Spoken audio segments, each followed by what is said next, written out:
Start. নমস্কার। Thalassaemia রোগ সম্পর্কে বলতে গেলে থ্যালাসেমিয়া কন্ট্রোলটা কিভাবে আমাদের হবে সেটাই আমার বলা দরকার।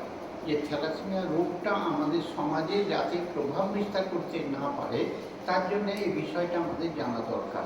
তাহলে আমাদের পুরনো মান্ধাত্তা আমলের বিবাহ ব্যবস্থাটা আমাদের বাদ দিয়ে নতুন আধুনিক বিবাহ ব্যবস্থা আমাদের সমাজে চালু করতে হবে।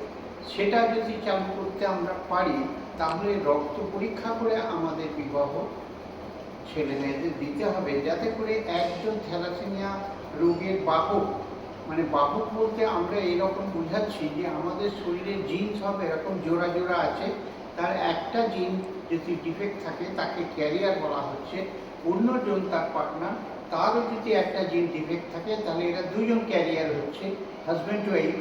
সেই কারণে যাতে দুজন ক্যারিয়ার না হয়, দুজন ক্যারিয়ার হলে কি হচ্ছে, তাদের সন্তান তৈরির সময় খারাপ জিনটা মুভমেন্ট করলে প্রত্যেকবারই যদি সেটা হয় তা প্রত্যেকবারই বাচ্চা খারাপ আসতে পারে।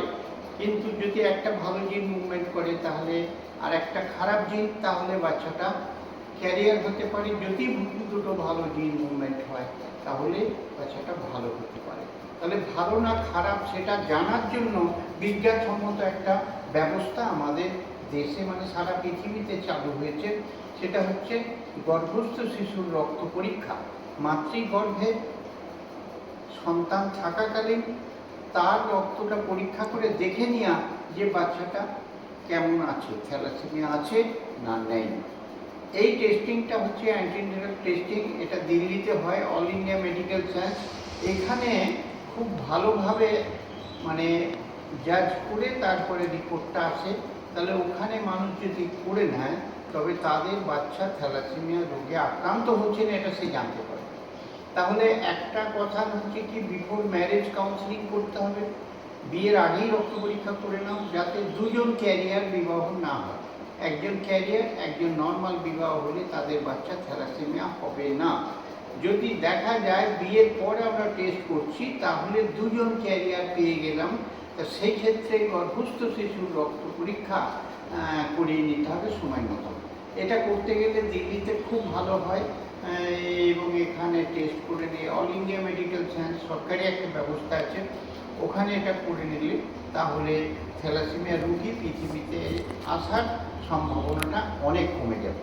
তাহলে আমাদের মূল কাজটা কি হচ্ছে না, থ্যালাসেমিয়া রোগীদের একটা ভালো পরিষেবা আমরা দিতে চাই। কিন্তু আমাদের দেশে এই পর্যন্ত থ্যালাসেমিয়া রোগীর সংখ্যাটা হচ্ছে 10 লক্ষ। এই 10 লক্ষ পেশেন্টের জন্য জাতীয় স্তরে প্রতিদিন আমাদের যে লোকসানটা হচ্ছে সেটা হচ্ছে 500 কোটি টাকা। প্রতিদিন 500 কোটি টাকা। এই রকম একটা ভয়াবহ খরচার হাত থেকে দেশকে রক্ষা করার জন্য আমাদের প্রত্যেকটা মানুষকে অংশগ্রহণ করতে হবে, যাতে এই সর্বনাশা ক্ষতি হাত থেকে দেশকে আমরা রক্ষা করতে পারি। আশা করছি আপনারা এই থ্যালাসেমিয়া কন্ট্রোল সম্পর্কে একটা ধারণা তৈরি হলো।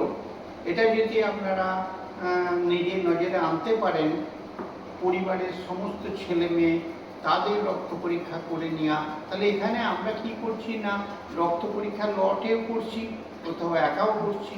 তাহলে কোথাও যদি একজন কেউ থ্যালাসেমিয়া ক্যারিয়ার পাওয়া গেল, সে পুরুষ হতে পারে, সে মহিলা হতে পারে, তার যে ক্যারিয়ার হচ্ছে তবে সে তার বাবার যে ভাই আছে, তার যে ছেলে মেয়ে আছে, এই যে শাখা প্রশাখা এগুলো আমরা নজর ফেলতে পারবো, যাতে করে তারাও রক্ত পরীক্ষা করে নেয়। যদি না করে তাহলে তারা এইরকম বিপদে পড়ে যেতে পারে। যাদের বাচ্চা থ্যালাসেমিয়া রোগে আক্রান্ত হলে এই প্রতি মাসে 2-3 বার করে রক্ত দেওয়ার প্রয়োজন হয়। এই রক্ত দেওয়ার একটা খরচা আছে, সেগুলো অন্যদিন আলোচনা করব। কিন্তু এই রক্ত দেওয়ার যে প্রয়োজন, রক্ত জোগাড় করার যে সমস্যা, সেটা আমাদের অতিক্রম করতে হবে। সেই জন্য আজকে যেটা বলা, যে থ্যালাসেমিয়া রোগটা কন্ট্রোলের জন্য আমাদের প্রত্যেকটা মানুষকে প্রস্তুত করতে হবে, যাতে এই ভয়াবহ রোগটা আমাদের সমাজে আর প্রভাব বিস্তার করতে না পারে। ধন্যবাদ।